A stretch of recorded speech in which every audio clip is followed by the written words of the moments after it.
Hi. Good afternoon, good morning, good evening, whenever you're seeing this. Hi, how are you? What's new? What's going on in life? I'm feeling so, this is the face off the wake up. Lace is going all the way back. I got crust in my eyes still. Luckily, I ain't got no slab and stuff. I just had a really nice breakfast. Well, I'm not even done, but I'm starting to get gassy and stuff. That was in my reading, actually. You know, gut stuff, healing all this sacral chakra, solar plexus energy. I had some cinnamon raisin toast, some of the beefling, some cauliflower hash brown, some orange slices, and some avocado. Y'all. Oh, and then I made me coffee. Don't fucking. I ain't gonna look. If you want to see it, please comment. I'll show you it. But I also posted it on Snapchat. But them things are so good. It, like I said, it reminded me of like a fried onion. I don't like fried onions though. But it's a onion ring. I don't know why I kept calling them fried onions. I was trying to think of like where I had it. Yes, the Burger King freaking onion rings. I had them like, oh my God, that was like 7-8 years ago. But I don't like them. That was why it was 7-8 years ago. I never tried them dishes again. But it's pleasant. The taste of these ones are pleasant. Yeah, we having a good morning. I actually want to tell y'all what I put in my coffee. This is my little coffee. I use flaxseed milk. This is a Dunkin' brew, a little Keurig cup. Brown sugar ice. But it's so good. And it's like, it's little stuff that you will always have. You ain't gotta worry about getting all the caramel and the creamers and all that. Well, not flaxseed milk. I feel like that's kind of out of the ordinary. But I don't even know what I want to title this. But as you can see in the title, we get into the works of things. I started a video yesterday, but I don't know how it's gonna go. I'm probably gonna post it. Who knows? I took some notes because I was talking about decentering men. I'm gonna have to post it because this is not about decentering men. This is homework. Y'all got homework. I mentioned in that last video too. I wanted us to do a diary entry to our future selves. Yes, you gotta do it too. I don't give no fuck if you click out the video or not. You gotta do it too. Because I know for a fact, if you watching this, if you if I know you definitely, oh, no shade, but but it definitely will benefit you. And either way, even if you don't have a whole bunch of stuff to heal from and trauma and you just so perfect and life is just going your way and blah blah blah. I ain't gonna lie, we all got something to heal from. Just like in the beginning when I was talking about the my gold star theory. Y'all, I'm telling y'all, I'm a philosopher. I'm gonna write a book and you gonna support it. But even the gold star, which honestly, if you haven't seen that video, I'm pretty sure I took it down. I just looked too beefy for my liking. I need to put it back up, but I looked too beefy, and I was like recommending my channel, or like my channel was being like put out more, and it was like I don't want that to be my first, like, people first impression of me. Like, I'm just out here catfishing and shit. Like, oh my God, it was just too much insecurity and whatever. Hold on, I'm gonna put some slow jazz on, but yeah, all that good stuff.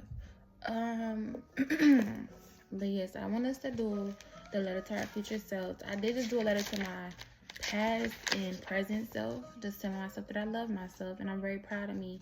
I had a dream yesterday of like relating to my past or my recent situation when I was homeless and everything, which I'm gonna get into that too, because a lot of people don't even know that.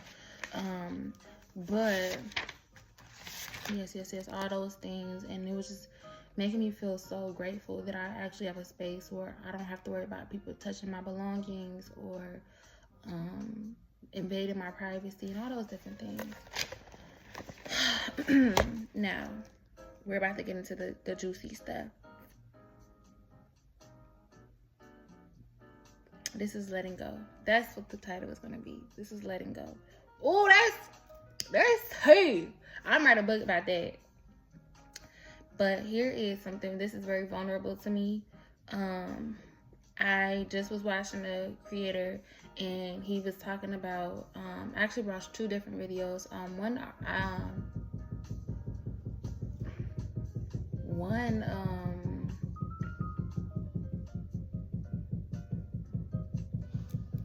Anyways, one of the creators, her name is Pearly. The other, I don't remember his name right now. Honestly, I'm probably not going to edit this video just because I know that is a common excuse for me. I love to say, well, I got to edit it, so I'm not going to post it right now. I'm going to get there. I'm going to get there when I could just really edit and sit there with myself. And who knows, maybe I will just sit and edit this video. I ain't got nothing to do for now. I don't have, actually my therapy appointment was canceled. I woke up to that email, and then I have yoga, and I want to go to the gym later on in the day, so like 4 hours from now, so I ain't got much to do. But letting go, this is very, very, very vulnerable. I'm gonna get into why I share this, but here we go. I'm kind of nervous, like, oh my gosh. Oh, one of the things that he said, I look like I have so much bag under my eyes, but I've kind of been going through it, purging and everything. But he was saying to like go on your notes app and, you know, just type everything that you would want to say to this person, because we're looking for so much closure. Your brain is always looking for how to keep you safe. And it's like, oh my God, my baby, my Shayla. Because, yeah, like, not only is my inner child connected and linked, but my brain itself, our brains themselves are always trying to keep us safe. And sometimes we look at it like the bad guy, or like, oh my God, I hate this about myself. But your brain really does love you that much that it's always trying to keep you safe. And that's where those defense mechanisms come in. The detachment, the anxious attachment styles, the abandonment to other people, and blah, blah, blah, blah.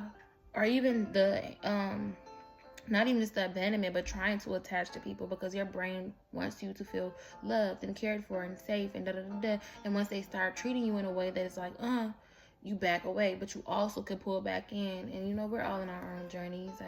I send you so much love and grace, and myself so much love and grace. But your brain is always trying to keep you safe. And one of the things that he brought up was the fact that when you are in that no contact phase, and you want to run back, is because your brain is looking for when was safe, when did it feel good. And 9 times out of 10, it was when you first started with that person, when there was love bombing or the honeymoon stage, or when times were actually good with that person, and da-da-da-da-da. And I thought to myself, and I was like, yeah, like that makes so much sense, because I watched 2 videos back to back. Pearly, she was eating my ass up. She was not, like, she's a very blunt lady. I love her so much. Nigerian lady. She is so funny, but she don't get no fuck. She gonna tell you how it is. Like, she was saying how it just seems so dumb to like this whole no contact thing. Block them, blah blah blah, block them, and then you unblock them.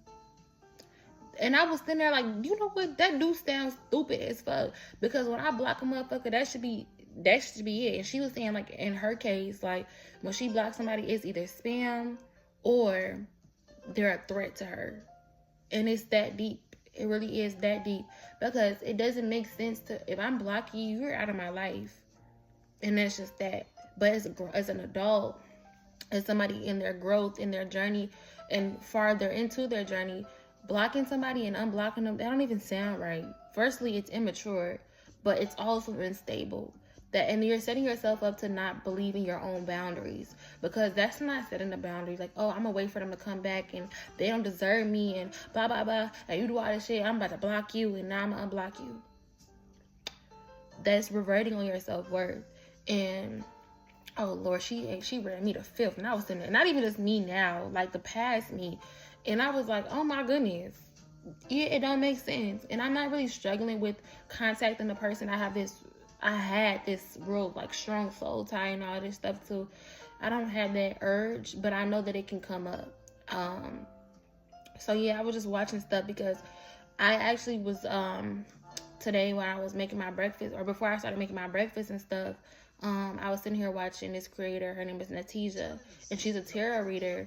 And she was basically, hold on, because I don't want to get copyrighted. She was basically just saying like, she was obviously just giving a reading, and she was bringing up like traumas and stuff like that, and like there could be somebody purging and blah blah blah.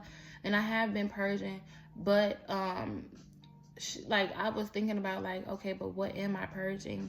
And I started to sit with myself, and I will never stop telling y'all, but the day when my therapist was like, girl, like all this blah blah blah blah, like, do you know this, like you always trying to heal somebody or love somebody even when they're not loving you in that same manner, where it came from. And then she had like gotten to the point of, it was because I was always I tried to heal my parents, and I couldn't save them.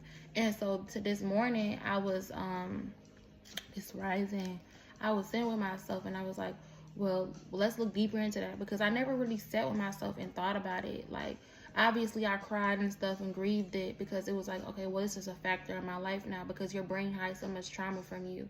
And I was like, okay, wow. But I never really sat with it, and I started to think of examples. And while I was writing this, actually, I started to think about it. And with my parents, I always knew that the reason they act the way they act, everybody acts the way they act, because there's a lack of love. I have a theory that when I was younger, I used to be like, okay, well, everything is because nobody minds their business. Every fucking thing.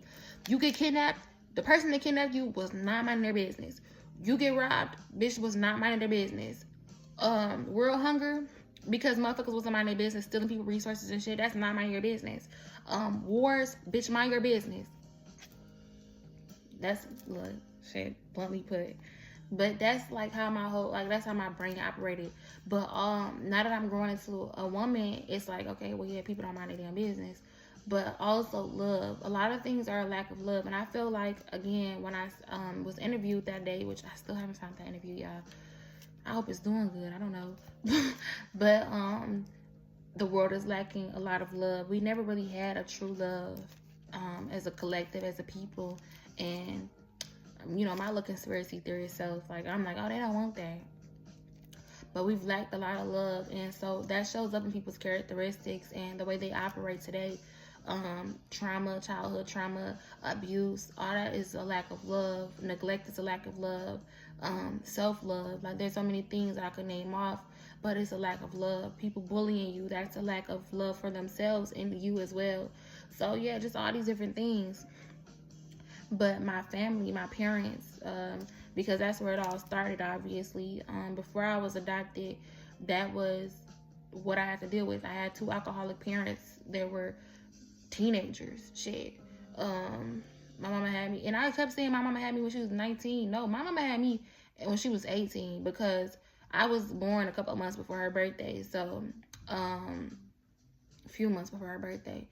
But yeah, like my mom had me when she was 18. My dad and my mom have birthdays like right around each other. So 18 and 19. I was always saying 19 and 20, but because shit, me being in my 20s right now, baby, I ain't having no motherfucking kid.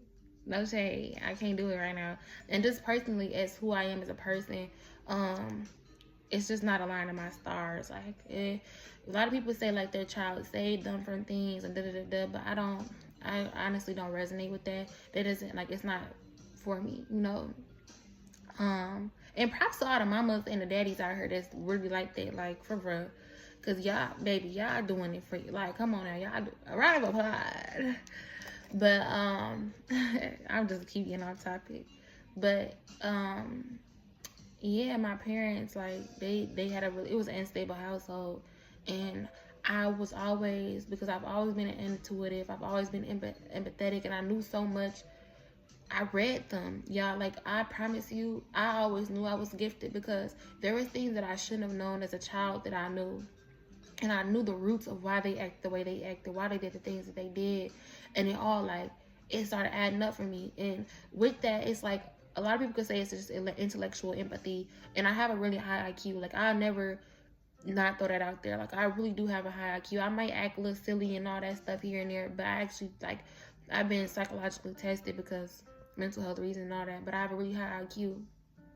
And it all, like, all that shit, I feel like spiritual gifts and what they would call intellect here is all tied together. But I would always read my parents, and so I knew why they did the things that they did, and I just wish that I could love them so deeply that they would revert back into that childhood self and heal, that they could love each other, that they could love themselves, and they wouldn't go through the things they were going through anymore. Which that just wasn't the case. I didn't get the chance to save them. And then I was adopted, and it was like, damn, I didn't ever get to save them. But I still had to live with the traumas of living with them, of being with them, of trying to save them. And so it started to show up in my adulthood, and this is where this comes in. This is, again, the guy, the creator, he was saying, like, go into your notes app and type to them, send them what you ask them, all the questions that you would want to ask them, and da. But for me, I really just wanted closure, and so I wrote this out. Oh Lord, y'all. Okay, we gonna pause the jazz. This is not slow enough for me. I really want to end my solitude type of vibe, but I ain't getting copyright. Copyright, it's not for me. They copyrighted me one time, and I learned my lesson. I think I know why you act the way you act, why you're so hypersexual, that player acting role, the nonchalant, non-affectionate, the emotionally unavailable guy. But none of it matters because you're not willing to change. I feel like I may have been an ego boost to you, the way I acted, my lack of self-worth, my constant coming back. None of it was fair to me, but it was just the state of mind that I was in. I kept questioning why you wouldn't love me back, why you wouldn't commit, why you wouldn't show up for me in return to how I was showing up for you.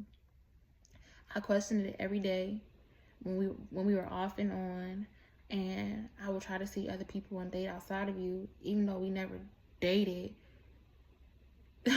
But I would always yearn for you. I would always want you, and again, none of that was fair to me. None of this was ever about you. It was about me. You never showed up for me. You were never vulnerable with me. You never gave me anything that I actually would want in a man. Because the you I know is not capable of those things. And so I let go. The fantasy that you would change and choose me. But even with that very thought that you would choose me, I would never want you. I never want to be someone's last option. The girl that you just suddenly realize is good enough for you after you've been played over and around the town. I don't deserve that. And especially because I wouldn't show up that way for my partner. This was never about you.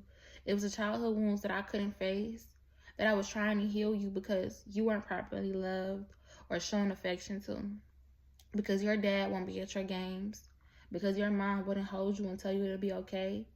I want to give you love that I wish my parents had so that I could get the love that I never had. But I'm not your savior. I'm not your healer. I'm not the woman who has to submit to your problems. I really truly do. Damn, girl. I truly do wish you the best. That you get the healing and proper care and love that you surrender to it.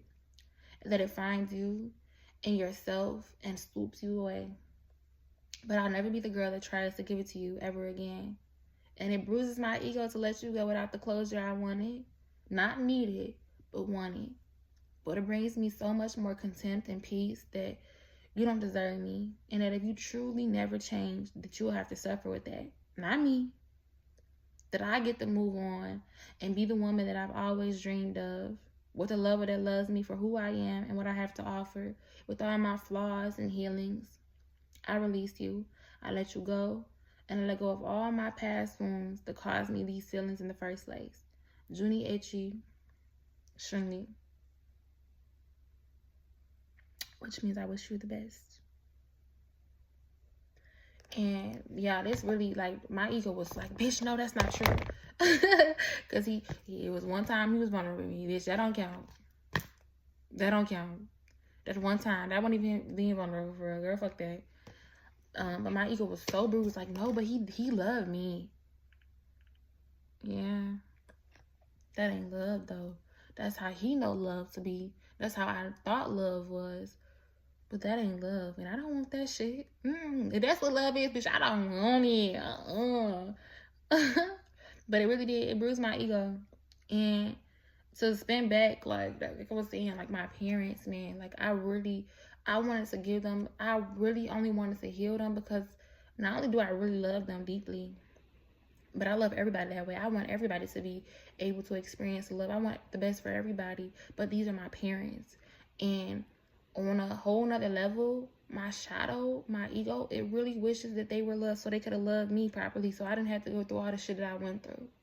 Because the adoption would have never happened. The abuse that I experienced after my adoption wouldn't have happened. The things that I experienced before my adoption, they wouldn't have happened if my parents had proper love, a healthy household, things that they needed and deserved as children, but as people. And it was just, oh my goodness. And so today I realized all of that. And I didn't even realize it, but it came to thought, because these are things that I always knew. I just hid from them. Excuse me. But like I said, I'm a very intuitive person. And with him, he never had to be vulnerable with me, because I already saw him. I saw how, and yeah, you could call it pattern recognition or like context clues. But I read through that, man. I read through everybody with filth on everything I love. You can message me right now. Come sit in my face for a couple hours, and I will read your whole life. Because everybody be thinking, I remember there was this one girl, and we ended up becoming friends because she had told me, like, we were like on the verge of being friends, some high school shit, like motherfuckers beefing and da-da-da-da or some, I don't know, some childish ass shit. And we ended up becoming friends or like associates. And it was one day that I was in Subway finna get me some food, and it was this Latino family in front of me, and their son had Down syndrome, and they had a daughter as well. And the son was getting so much attention. He was having a little outburst and all that stuff. He was getting so much attention. And when I looked at that little girl, I felt so, like, it, even now, like, I just felt it in my chest. My heart sank for her, because I could see that she wished that she had the attention from, it was, mind you, she was older. And so she wasn't that damn older, but the little boy was like maybe 3 or 4. She was a good 7, 8. And I could tell that she really, like, she wished that she had the affection, or she yearned for the love that she got before he was born. Or she had, like, you know, having a child with a disability is or special needs is very complex, and it's a big task. And so to be dealing with that, especially when you're not familiar with it, it's hard. But to have another child outside of that, it creates a space of, it creates space, because now it's like I'm trying to balance both of these. My children, I love both of my children equally, but my son needs more attention. My son needs this, that, and the third, because he's not fully comprehensive of what's going on. And so I looked at her and I felt so bad. But the mom, she was stressed. Oh my goodness, she was stressed. And their parents, they're 2 people, and they're Latino people. I don't know their exact situation, or I didn't know their exact situation, but they have to work. The bills gotta be paid. You gotta work somehow. And I love Latino people because they are Mexican people in specific. They are very, very hardworking people. I love my people for real. But yeah, it hurt my feelings, and I was just explaining that to her, like, while we were on the phone, and in her tone, I could hear that she didn't believe me. And I said, "Oh, you don't believe me?" And she was like, "I mean, it's not that." I was like, "No, you don't have to lie. Like, you don't believe me, but that's okay." And I read her as the filth. I knew all her childhood traumas, why she acted the way that she acted. She was a little fast in the ass. Hold on. Camera's dead ass. But no, she's a little fast in the ass. You know, like she was very loud and da-da-da-da. And so again, you could call it context clues, but I knew her traumas for myself. These aren't things that she just was like going around town like, "Hey, y'all." And she started fucking crying. I'll never forget. And that's when I knew, I was like, yeah, bitch, I'm real gifted. Because I never really shared my gift with nobody, but it was always there. And so she started crying, and we became really, like, close after that. Like, I mean, shit, I know your whole life now, bitch. You should never say nothing. But, yeah, she just, like, immediately started crying. She was like, "Bitch," like, and that's just how we expressing ourselves. Like, you know, trying not to be vulnerable. bitch, what the fuck? Like, just crying. And I never forget it. But, yeah, so I read into him, and I saw what it was and what it wasn't, and why he acted the way he acted. And I felt, even now, I was cooking my food, and I was just sitting there like, that poor baby. Like, fuck him, the poor baby inside of him. Like, I felt so bad. Like, oh my God. And I did some digging, because I was really like, I don't want to say obsessed, because it wasn't that damn deep. But I was, like, to an extent, I was obsessed with that boy. And so I would go looking for him and, like, seeing if he was posting and shit like that. Looking for his Facebook and shit. And one day I found his, like, childhood Facebook. And it was some shit that was on there that was, like, questionable. And I don't want to really, like, read too far into his business. It's like, this is an anonymous person, so y'all really wouldn't know. But it was super sexual.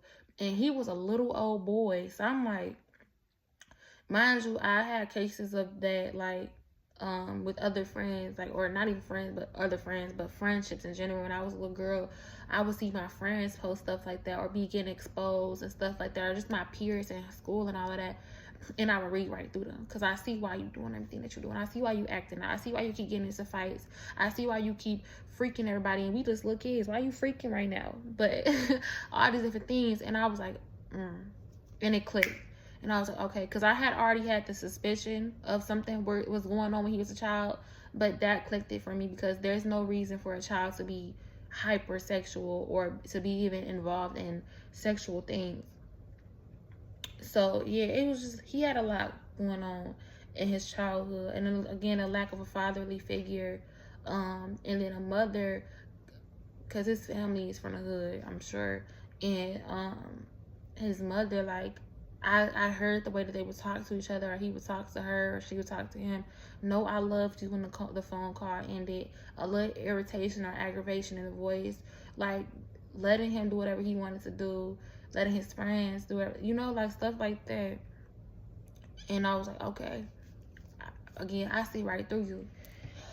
And so I mean, I love him. I love him as much as I love everybody else, though. It's not like I yearn for him and I'm in love with him and or shit like that.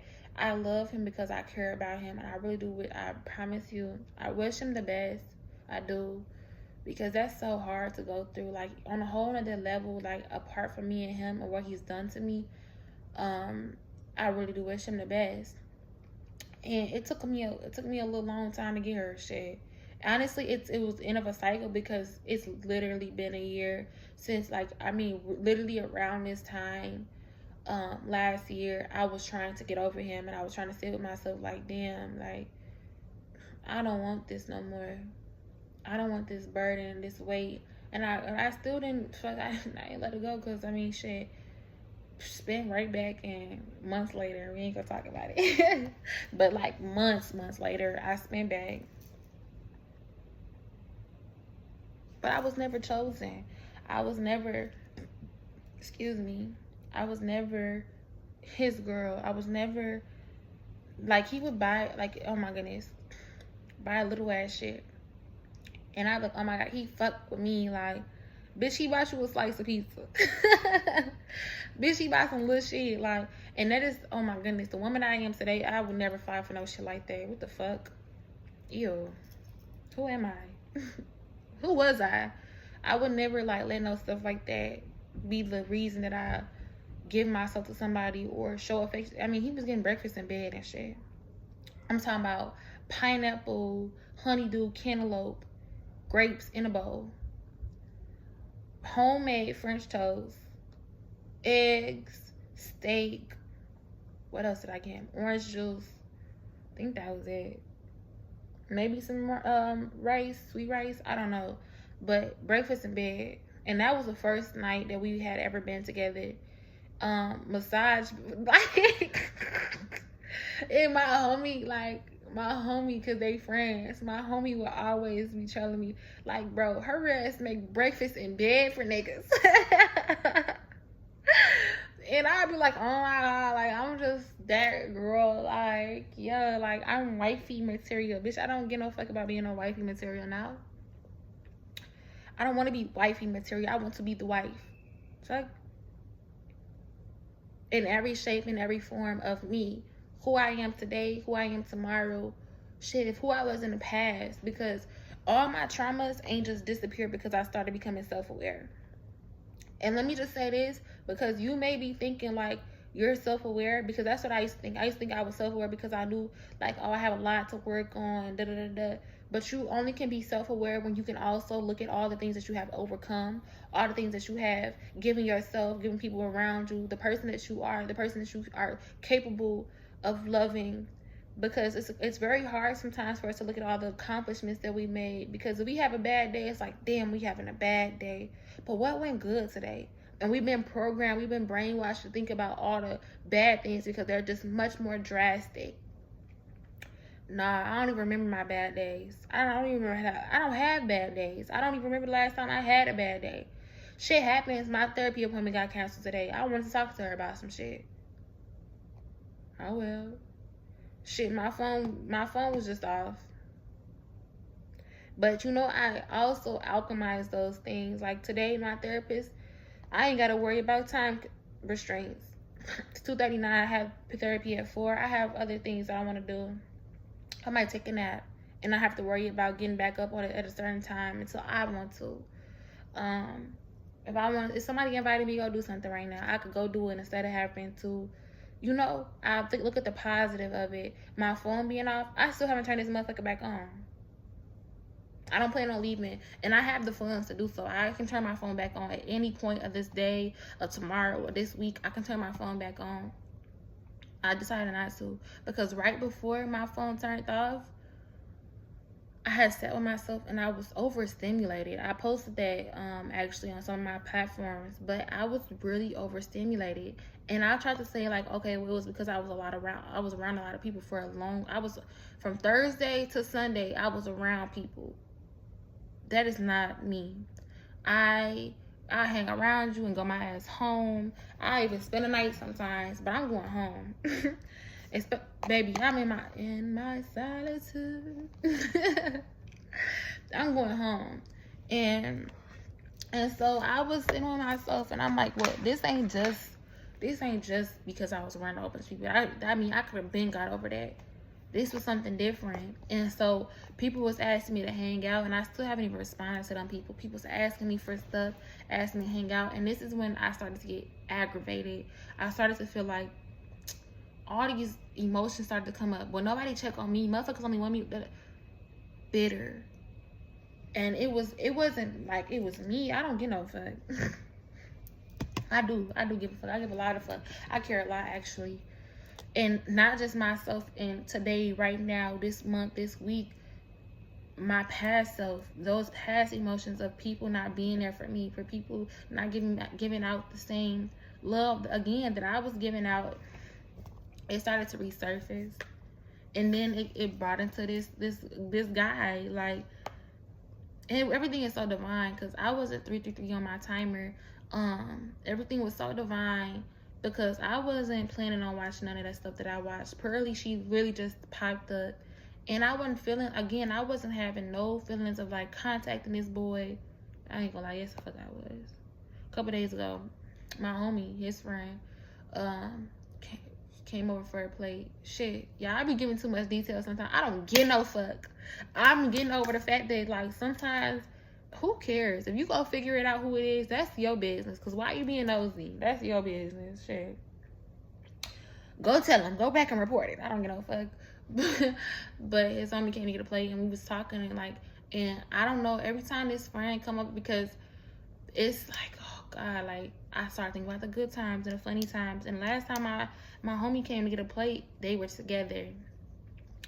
And I was just thinking about like, oh, he was being so funny. He was being so, I don't get no fuck. Bitch, it's so much more to it. Hold on, y'all. Let me see if I can, because I forgot I had deleted all my iCloud stuff out of here. But y'all, hold on. Let's see. I'll be back. It's been past like the 30-day limit or whatever. But Lord, Looking at old messages be like so. But basically I was telling somebody because we were talking, and I was telling him like, no, this ain't gonna work, and he was saying like how he really loved me and cared about me and da da da.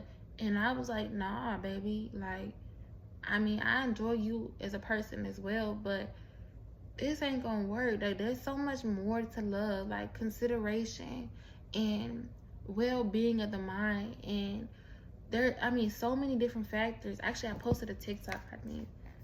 I'm trying to, hold on, y'all, let me go back. Everybody's falling in love and I'm falling behind. All right, I found it. It says, as I've grown, I've learned love isn't enough to be in a relationship with someone.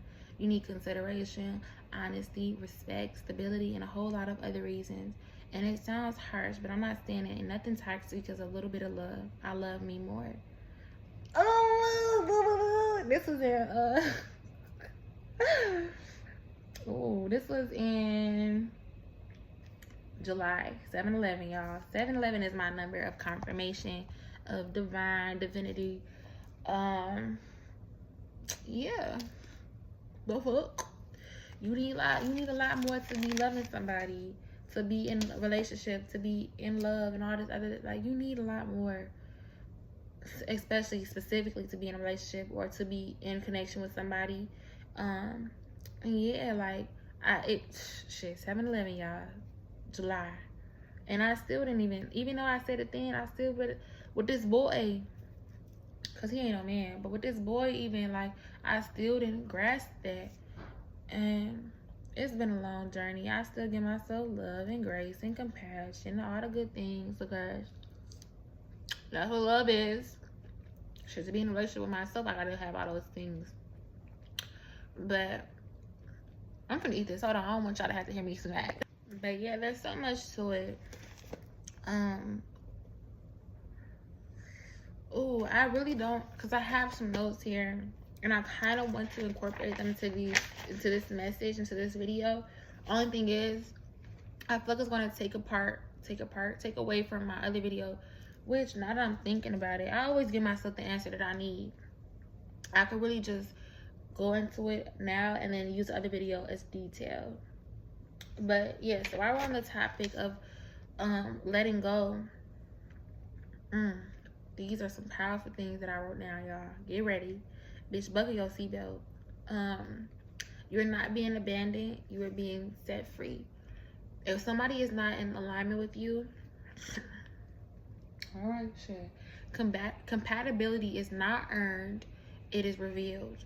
Oh my goodness. I love it. I love it. I love it. I love it. Ever since that, like, I have that on my whiteboard in there.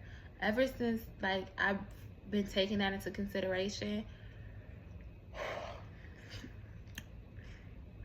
The fuck? And it's also I don't even know where that came from. It's also helped me build my self-worth as well, because I peep out the scenery, let it be known, like, hey, this is cute, okay, let's see how this goes. And as soon as some shit start not being compatible, you know, then you drop out the side. As soon as something isn't not something.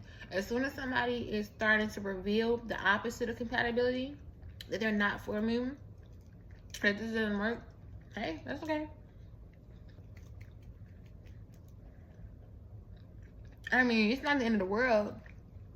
Another thing that Pearly brought up was, if we would stop thinking that, because when you think of connections as forever, everything is temporary.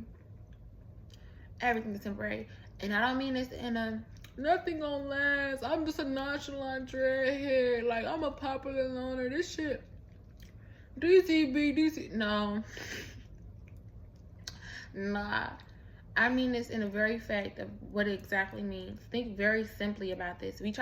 Our brain tries to go, oh my God, everything, like, but what if I want it to last? Everything is temporary. Whether I know you for the rest of my life, it was still temporary. I haven't always known you. My whole point is, nothing lasts forever. And when we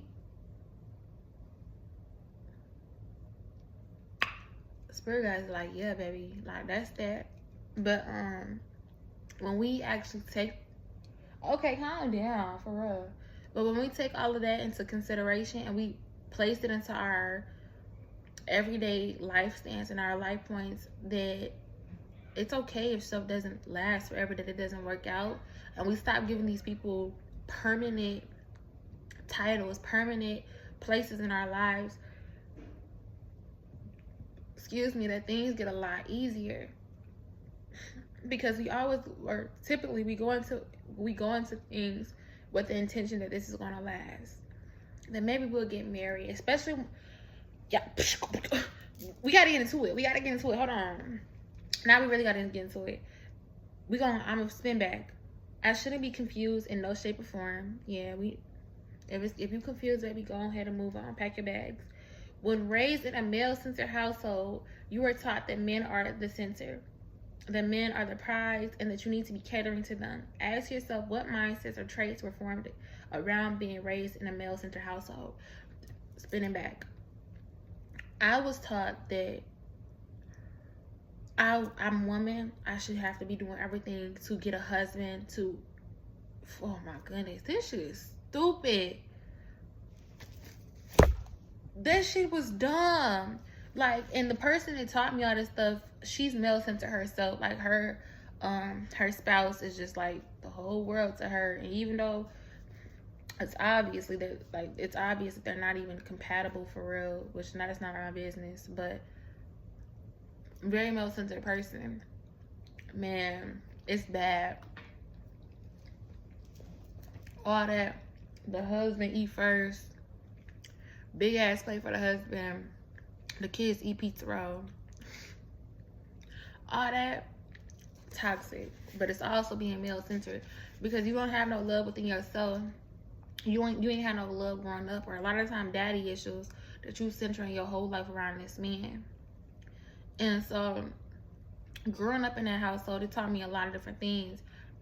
One of them being that I should be doing everything to get a husband.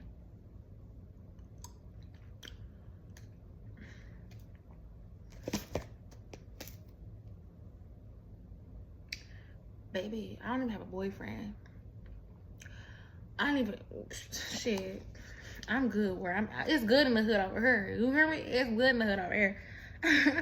But it was shaping everything around that. And so I started to shape my relationships in the manner that was like, okay, well, especially having sexual trauma and, oh gosh, so many different things. And also being told all the time, like, oh, you're giving your goodies up, and oh, that bitch, she was so toxic. But I met a person, let me do a little blank page. Met a person, this is them, this is us meeting, and I started to circle around this being like, okay, well, this has to be permanent. If we start having sex, I have to be in a relationship with them, and we're gonna have to get married. How is our kids gonna look? I mean, ain't nothing wrong with it, but only when it's done healthily. If you like somebody and you cherish this person and y'all so compatible and all these great things, good. And you want to build a future with them, good. Takes two to tango, but that's good. Looking into your future, seeing yourself with this person, all that is fine and dandy. But because I used to love bomb the fuck. Talk about it. I used to love bomb so bad, and I didn't realize it. I was like, oh no, I'm just a lover girl. Like, this is just how I want all my partners to feel. And I was love bomb like a motherfucker. Only thing is, it lasted for a long time. I wasn't just like, boom, and then get the fuck on. Like, nah, I wasn't doing that. Even though I had experienced it a lot, I wasn't doing that. Hold on. One thing I noticed about myself is once I start like purging or healing or letting shit go, I start getting hungry. Which we're gonna get into that in another video. Dr. Ike actually has a theory about what the big eight, which I talked about in that first video. But all those things are okay. But the thing is with me, I was love bombing or centering this person like this has to be the end. Because I just want to be loved so much and I want somebody to choose me. blah, blah, blah. It's got to be my husband.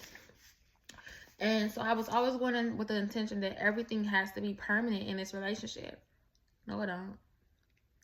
And that's okay. Like, that is A-okay.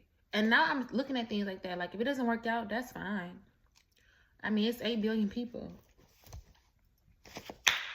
It's 8 billion people. Somebody gonna be finer, taller, shorter, whatever you like.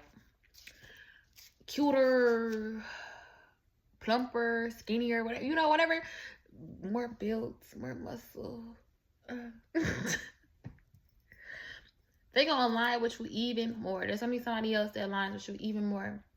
More compassionate, more sweet, more gentle, all these different things that you want, all the characteristics that you want. This person that you're not compatible with, obviously you weren't compatible with them enough.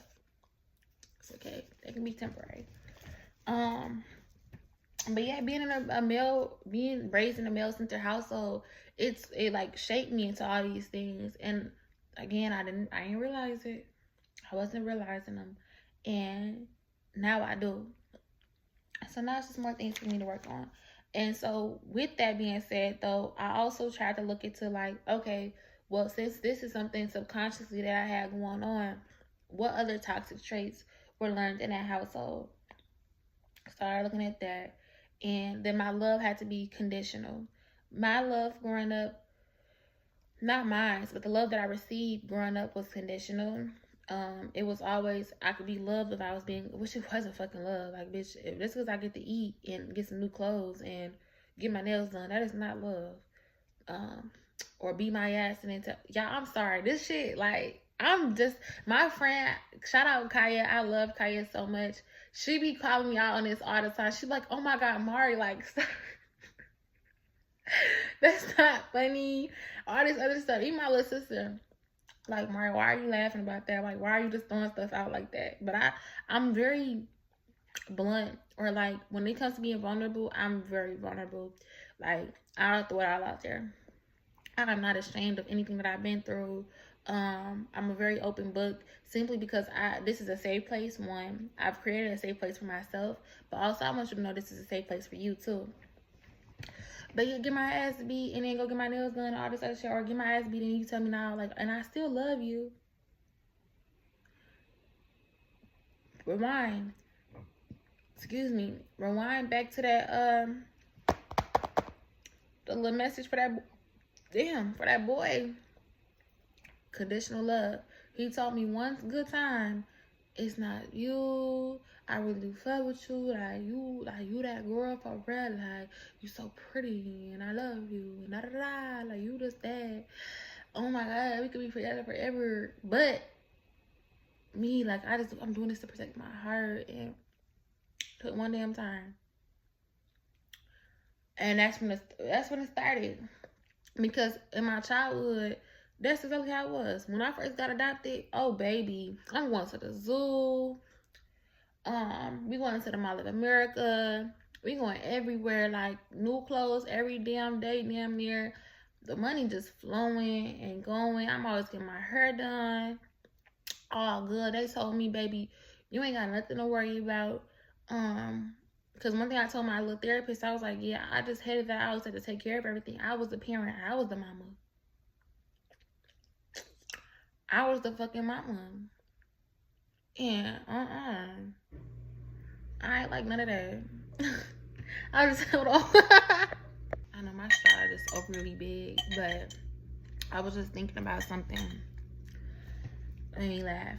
But yeah, like, I was in my mind, I didn't like that. And they were like, oh, you don't ever have to worry about that.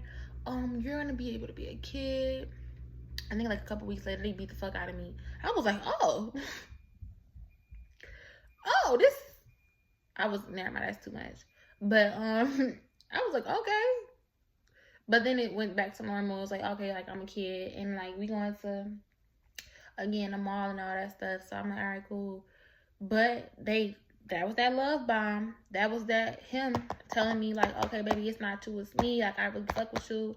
That was the seed was planted.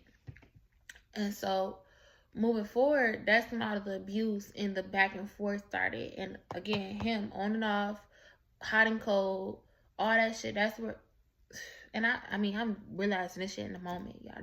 We realizing this together. I'm telling y'all some shit that this is off the dome. I don't even know what time is it.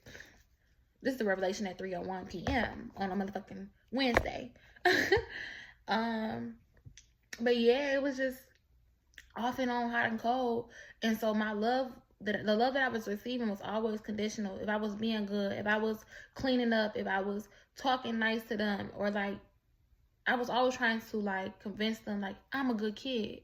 Like, oh my God, my baby, my poor baby. I'm a good kid, like I'm gonna be good and all this other stuff so that they will love me or tell me that they love me or get me new things and stuff like that, because that's what I thought love was. Oh gosh, y'all, let's take a deep breath. Whew, in and out. Like, smell the candle, smell the flower, blow out the candle. I do that every time. Smell the candle, smell the flower, blow out the candle. Smell the flower. Blow out the candle. How y'all healing, man? How are y'all healing? How are y'all feeling? I'm sending y'all so much love and peace and gratitude. And especially if this is triggering anything in your own lives, your own childhood and blah, blah, blah. Life is a lot, y'all. Oh my goodness. A lot. Healing is not easy. It's not linear. It takes time. It takes some work. And give yourself some grace and some compassion on where you at right now. But yeah, y'all, I was always saying with myself, like, dang, like, golly, like, I gotta find another way to be good. Or, like, I go to school and, like, you know, when we make little projects for home and stuff, I always try to make a project dedicated to my grandma and, ooh, shit, that was my abuser. My grandma in general, like, I was always trying to make a, like, grandma, please love me. Like, who are you? Like, we was all like, my grandma's so nice. Like, oh my God, I got the best grandma in the world. And she had a very strong attachment to me when I was a baby. When my mom first had me, like, she was making sure I had the best of the best. Like, she would not play. Nobody could hold me for real. All that. I would crawl to her door. My mom always told me that story. I always crawl to her door. And, like, I would always want to be with her. And she even drove, like, a hour or some shit to Belleville, which is, that's, like, the bougier side of town. They had a better hospital because we was from the projects. You know, little stuff like that. Like, the lady had, like, she had real love for me. I mean, I was a baby. Like, bitch, you ate me right now. What'd you say fuck me for? So, all that. So I was just like, she's just a nice lady. Like, she just such a loving lady. When that love bombing ended, I was not only scared, but I was searching for where did you go? How can I get you back? But, like, I used to think, like, damn, maybe we changed her. Like, we stressed her out so much. We're being so bad that she don't love us no more. And it's our fault. Oh, baby. My poor baby. Oh, Mari, you didn't deserve none of that, my love. Oh, but yeah, like, it was a lot for me growing up, trying to, because my brain was trying to make myself feel safe, trying to conceptualize what was going on in my environment, because why? And we weren't I've never been a bad kid. Even with bad kids ain't bad. The fuck?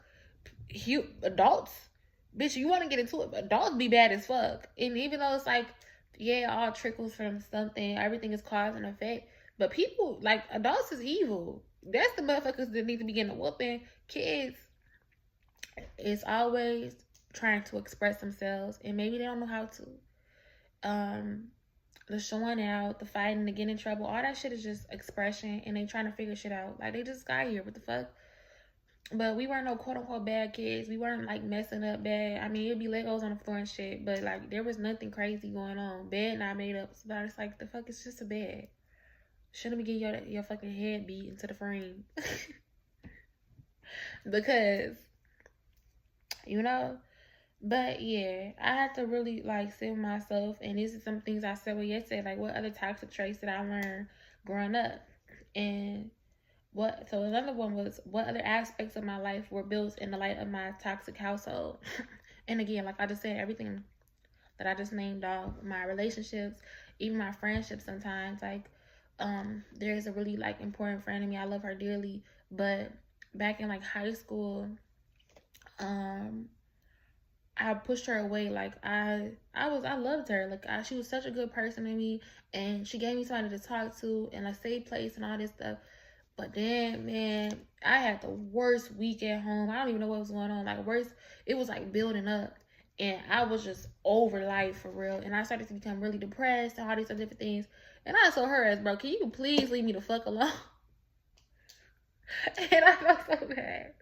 Like growing up now, I still be feeling bad for it because like man, I was so mean about it, and I could see like looking back. Oh my god, I remember her face and everything. Looking back, I used to be like, oh no, I was like, fuck. I mean, looking back, let's start there. Looking back, I saw that was triggering for her because that was an abandonment. I abandoned her, and it had nothing to do with her. It was just too safe, and all I was used to was unsafe. You know, even with the other friend I was talking about, it was like off and on. She like be doing little fake shit here and there. So it was like, all right, cool. Like this is some regular shit. But it showed up in my friendships. And right now I'm still going through like a little bit of that because I don't always waste myself in the way that I should. I kind of show up in an abandoning light to like it could be perceived as that, which I have no harm or harmful intent or nothing like that, but that's the way it shows up sometimes. And I'm working on me every day, but it shows up in my relations and everything in my life today. So I'm still working on it. Oh, seeing unhealthy or survival love, but just in quotations, not quotations, in parentheses, having to work hard for love or prove yourself for love shapes you. Oh, shapes your identity on love. Yeah, I was just writing shit at this point. But shapes your identity on love. Having to or seeing or having to have a survival love growing up shapes. I mean, everything is cause and effect, like I said. We're getting into an hour, and I don't want to keep y'all that long. I'm gonna just do another episode. But some other things that I wrote. Oh my goodness. I really love you. Please love me back. You do not have to prove yourself, nor do you have to mold someone to be the person that you need to love you. To be the, yeah. Will you imagine? Okay, be loved. You are already worthy of love and your true authentic self. You can be loved truly for being your authentic self, and you will be. You are always lovable. 600-pound life. I'm gonna end it off right there. Wait. Stop trying to fit yourself into places or spaces that are not for you. Everyday life shows us like caves, clothes, makeup. I got 2 analogies before I let y'all go. 600-pound life. Baby, dumb women that love themselves and they be on 600-pound life, they keep that man. They always, and that's like, we not centering ourselves around lovers or men or anybody in general, but they always got a person that genuinely loves them because they love themselves. Now the other ones, they be like hurling from like they ain't healed from their little trauma and stuff. You could tell they also got an abusive ass mama that's like, that fat ass bitch, I don't know why she eats so much, but it's like, you definitely the reason. And then they little spouse, I don't know if it's for a check or what, but the spouse be around. Go watch 600-pound life shit. You'll see. This is my last bite. Yes, sushi. But or in reference to other spin back, caves, tight clothes, and makeup. If I walk my ass outside knowing I'm a shade 42 and I'm wearing a shade 30, a shade 16, Y'all gonna look at me like a damn fool. Girl, why the fuck? Bitch, you is not light skinned. Looking like this and shit. Girl, your undertone is not orange. Damn fool. And I mean, I'm so about artistic expression, so that one don't really fit. But caves. When them motherfuckers be getting stuck in caves, doing all that geo, whatever the fuck it's called, we don't be too surprised. We do not be feeling too bad for them. Like, damn, like they family. You chose that. You tried to fit yourself into that small space that was not made for you. You ain't have no business in there. Tight clothes. If your ass put some pennies on that's too tight, some drawers up your ass, and then you put some tight pants on, and you get a yeast infection, who at fault? You can't go blame the pants. You can't blame everybody else. Them pants were not made for you, and you took your ass and you put them on. And now you have to suffer the consequences. And all these references, all these analogies, you would sit and you would be like, oh, that's crazy. Why would I do that? That's dumb. That's crazy. It's the same thing with these motherfucking people. Don't fit yourself into no space that is not created for you. I love you. Clean out or whatever. I love y'all so much, so dearly. Message today. Be authentic, live in your true self. Take a deep breath. And if you need to, separate yourself. It's okay to back from your relationships, from your friends, from your family, from your peers. Like, just take a break. Live in your truth, live in yourself. Again, I love y'all. Sending y'all so much grace, love, and compassion. See you later.